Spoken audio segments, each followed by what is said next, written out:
నమస్తే. ఇన్నాళ్ళు నన్ను సపోర్ట్ చేస్తూ, ఎంకరేజ్ చేస్తూ మీ ప్రేమని నాకు అందిస్తున్న ప్రతి ఒక్కరికి కృతజ్ఞతలు. అలాగే ఈ వీడియో కూడా ఖచ్చితంగా మీకు ఉపయోగపడుతుంది. లైక్, షేర్ అండ్ సబ్స్క్రైబ్ చేసి మీ సపోర్ట్‌ని నాకు అందించండి. అలాగే ఈ వీడియో పట్ల మీకున్న అభిప్రాయాన్ని కామెంట్ సెక్షన్‌లో కామెంట్ చేసి తెలియజేయండి. ఇప్పుడు వీడియోని చూద్దాం. నమస్తే. Welcome to our channel. నేను పద్మిని. ప్రస్తుతంతో పాటు ప్రముఖ ఆధ్యాత్మికవేత్త, నారీ సేన ఫౌండర్, దత్త ఉపాసకురాలు, శ్రీపాద శ్రీవల్లభ దత్తపీఠం వ్యవస్థాపకురాలు శ్రీమతి లతా దత్త గారు మనతో పాటు ఉన్నారు. మాట్లాడదాం. అక్క నమస్తే అక్క. నమస్తే రా పద్మిని. అక్క, భరించలేనటువంటి అప్పులు ఉన్నాయి మాకు. ఏం చేయాలో తెలియట్లేదు. అప్పులు ఎంత ట్రై చేసినా తీర్చలేకపోతున్నామని అడిగే వాళ్ళ సంఖ్య ఎప్పటికప్పుడు ఉంటూనే ఉంటుంది. ఎందువల్ల జరుగుతుందో తెలియట్లేదు. పాపం చాలా బాధ అనిపిస్తుంది వాళ్ళని చూస్తే. ఎంత బాధ అంటే కొంతమందికి తినటానికి కూడా ఇబ్బంది పెడతారు. తినటానికి, పిల్లల ఫీజులు కట్టడానికి. అయితే వస్తున్నాయి కామెంట్స్. అసలు అప్పులు వాళ్ళు వస్తున్నారండి, మేము భరించలేకపోతున్నాము. దానివల్ల సూసైడ్లు. అవునక్క. ఇప్పుడు సెన్సిటివ్ వాళ్ళు ఉంటారు, ఏం చేస్తారు, పిల్లలకి విషం ఇచ్చేయటం, వాళ్ళు కూడా ఇదైపోవటం. చాలా ఘోరమైన డెసిషన్స్ అవి మాత్రం. చాలా రెసిషన్స్. అసలు రెసిషన్ పీరియడ్ లో ఇలాంటి డెసిషన్స్, అదే డెసిషన్స్ చాలా డేంజర్ గా తీసుకోవటము.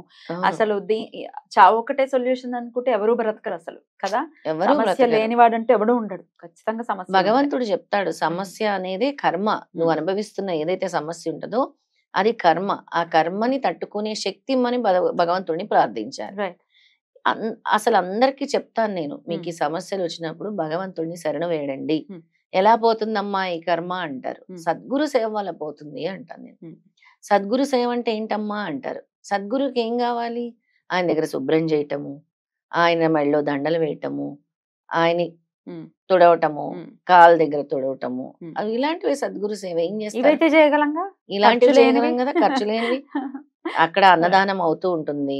అక్కడ అన్నదానంకి వెళ్ళి మీరు సేవ చేయటము, తుడవటము, పల్లెలు కడగటం, గుడిలో చీపురు పట్టి తుడవటం, పీఠంలో చీపురు పట్టి తుడవటం. మన పీఠంలో అందరికి నేను చెప్తాను, చీపురు పట్టి తుడవండి.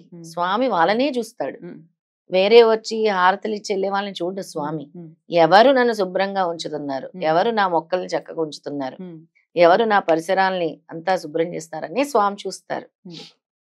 సద్గురు సేవ వల్లే కర్మలు పోతాయని. అయితే ఇప్పుడు కొన్ని రెమెడీస్ చెప్తాను పద్మిని. ఆ రెమెడీస్ ఒక స్తోత్రము, ఒక 2 స్తోత్రాలు రెమెడీస్ కూడా చెప్తాను. ముఖ్యంగా ఈ అప్పుల బాధలు ఉండేవాళ్ళు ప్రతి మంగళవారం శివాలయానికి వెళ్ళి 9 ప్రదక్షిణలు, 9 ప్రదక్షిణలు చేయాలి. అది కూడా ఓం రుణముక్తేశ్వర మహాదేవాయ నమః అని 9 ప్రదక్షిణలు చేయాలి. తర్వాత అక్కడ ఏమి మీకు ఖర్చు లేకుండా బిల్వపత్రం ఎక్కడైనా దొరుకుతుంది, తీసి ఈశ్వరుడి మీద పెట్టాలి. ఇంకొకటి ఏంటి అని అంటే కనకధార స్తోత్రం చాలా పవర్ఫుల్. ఆదిశంకరాచార్యులు స్వయంగా ఆయన ఒక స్త్రీకి ప్రసాదించినటువంటిదే కదా కనకధార స్తోత్రం. ఈ కనకధార స్తోత్రము నమ్మకంతో ప్రతిరోజు 21 రోజులు భగవంతుడి దగ్గర కూర్చొని దీపం వెలిగించుకొని తేనె నైవేద్యంగా పెట్టి, లక్ష్మీ అమ్మవారి దగ్గర తేనె నైవేద్యంగా పెట్టి ఈ కనకధార స్తోత్రాన్ని ఉదయం ఒకసారి, మధ్యాహ్నం ఒకసారి, సాయంత్రం ఒకసారి, రోజుకు 3 సార్లు పఠించాలి. 21 days 100% నీకు ఏదో ఒక రూపంలో ధనం వస్తుంది. ఏదో ఒక రూపంలో.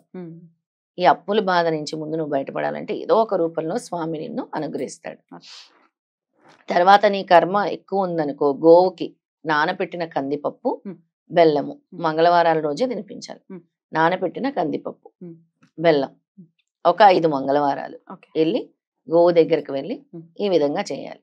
మన కర్మలు పోవడానికి రకరకాల రెమెడీస్ చెప్తూ ఉంటారు. వ్రతం వల్ల, హోమం వల్ల, ధ్యానం వల్ల, మంత్రం వల్ల, గోసేవ వల్ల. అలా గోవుకు కూడా మనం వెళ్ళి పెట్టాల్సి ఉంటుంది. తర్వాత మారేడు దళం తీసుకొని తేనెలో 5 మారేడు దళాలు తేనెలో ముంచి చీమలకు ఆహారంగా వేయండి.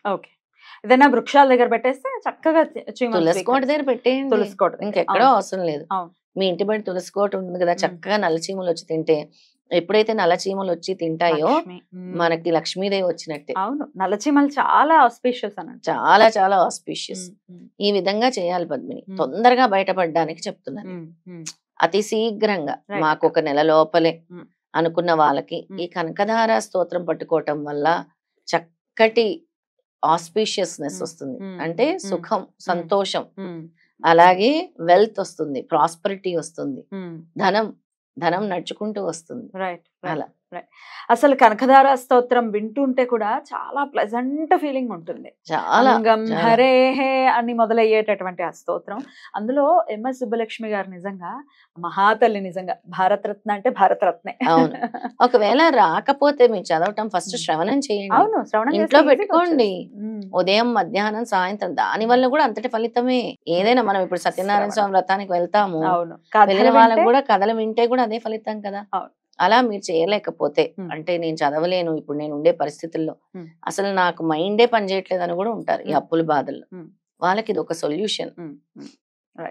తప్పకుండా ఇలా ఈ విధంగా చేసుకోవటం వల్ల తొందరగా, అతి శీఘ్రంగా భరించలేని అప్పుల బాధలో నుంచి బయటపడతారు.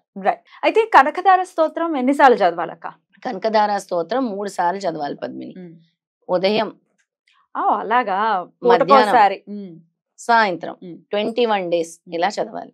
ఇప్పుడు ఉదయము సాయంత్రము దీపం పెట్టుకోండి, మధ్యాహ్నం అవసరం లేదు, దేవుడి ముందు కూర్చొని చదవండి, చదివేసుకోవచ్చు. తేనె నైవేద్యంగా పెట్టుకోండి. మేము ఆఫీసుల్లో ఉన్నాము అని అనుకుంటే ఒక 5 నిమిషాలు గ్యాప్ తీసుకొని చదివేసుకోవచ్చు, ఇబ్బంది ఏం లేదు. ఎక్కడ లేరు స్వామి, ఎక్కడ లేడు, అన్ని చోట్ల నేనే ఉన్నాను అంతే కదా.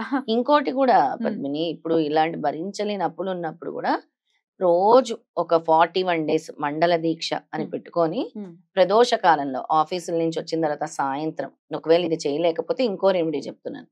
ప్రతిరోజు సాయంత్రం ఈశ్వరాలయంకి వెళ్ళి 41 days ఏం రాకపోతే అక్కడ కూర్చొని ఓం నమ శివాయ, ఓం నమ శివాయ అనుకుంటూ చెంబుడు నీళ్ళు పోయండి. 41 days చేయండి. మీ బ్రతుకు మారకపోతే నన్ను అడగండి, మీ లైఫ్ చేంజ్ అవ్వకపోతే అడగండి. బ్యూటిఫుల్ అక్క, చాలా అద్భుతంగా వివరించారు. ఖచ్చితంగా ఇవి చేసుకుని అండ్ సిస్టమేటిక్ గా లైఫ్ ని కూడా లీడ్ చేయాలి.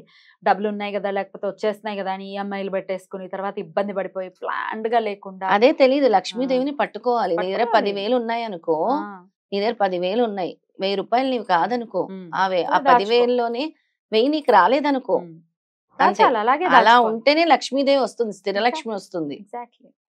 లేకపోతే ఎలా దాచగలం మనం అస్సలు. ఫైనాన్షియల్ ఇండిపెండెన్స్ వచ్చిన తర్వాత అంతే, ఫైనాన్స్ కి సంబంధించి ప్లానింగ్ కూడా సరిగ్గా తెలియట్లేదు, ఎలా పడితే అలా చేసేస్తున్నాము, ఎలా పడితే అలా ఖర్చు పెట్టేస్తున్నాము, అప్పుల బాధలతో ఇబ్బంది పడుతున్నాం. అలా కాకుండా ప్లాన్డ్ గా ప్లాన్ చేసుకుని లక్ష్మీదేవికి ఎంత గౌరవం ఇస్తే అంత గౌరవంగా మన దగ్గర అంతే. లక్ష్మీదేవిని గౌరవించాలి. ఎలా పడితే అలా ఖర్చులు పెట్టేసి, షాపింగ్లు చేసేసి, ఇష్టం ఉన్నట్టు ఉన్న డబ్బంతా చేసి, లేదంటే ఎవరు అడుగుతున్నారంటే వాళ్ళకి ఇచ్చేస్తే, నువ్వు అడిగినప్పుడు నీకు ఆకలిస్తుందంటే రూపాయి ఇచ్చిన వాళ్ళు ఉండరు, ఎవరు ఉండరు. ఎస్పీ శైలజ గారు ఒక ఇంటర్వ్యూలో అన్నారు, చాలా మంది అంటారు డబ్బు ఇవాళ పోతే రేపు వస్తుందని. అలా కాదు, డబ్బు ఇవాళ పోతే రేపు రమ్మంటే రాదు, అస్సలు రాదు, ఒళ్ళు దగ్గర పెట్టుకుని ఉండాలి. నిజం కదా అనిపించింది. కరెక్ట్ గా లక్ష్మీదేవి దగ్గర చాలా చాలా ఎలా అంటే అమ్మవారిని పట్టుకోవాలి, తల్లి తల్లి అని పట్టుకుంటూనే ఉండాలి, ఇలా జార విడిచకూడదు. కానీ అమ్మవారు దాన ధర్మాలు చేయమంటది, ఈ చేత్తో ఇస్తే ఈ చేత్తో ఇస్తానంటది. దాన ధర్మం చేస్తే తల్లి వెళ్ళదు, అనవసరమైన ఖర్చులు చేస్తే తల్లి వెళ్ళిపోతుంది కదా. శుచి శుభ్రం లేని చోట ఉండదు అమ్మవారు, శుచి శుభ్రం లేని చోట ఉండదు. ఎవరైతే ఎక్కువ గొడవలు పెట్టుకుంటూ ఉంటారో, ఏ ఇంట్లో అయితే తగువులు తగాదాలు ఎక్కువ ఉంటాయి అక్కడ కూడా అమ్మవారు ఉండదు. ఎక్కడైతే అబద్ధాలు, మోసాలు, అన్యాయాలు ఉంటాయి అక్కడ కూడా అమ్మవారు ఉండదు. కొన్ని రోజులు ఉంటే ఉండొచ్చు, తర్వాత మళ్ళీ వాళ్ళకి ఎలా చూపించాలో అలాగే చూపిస్తుంది. ఎలా వచ్చిందో తెలియకుండా కూడా పోతూ ఉంటుంది. చాలా చక్కగా వివరించారక్క. ఖచ్చితంగా ఈ భరించలేనటువంటి అప్పుల బాధల్లో ఉన్న వాళ్ళు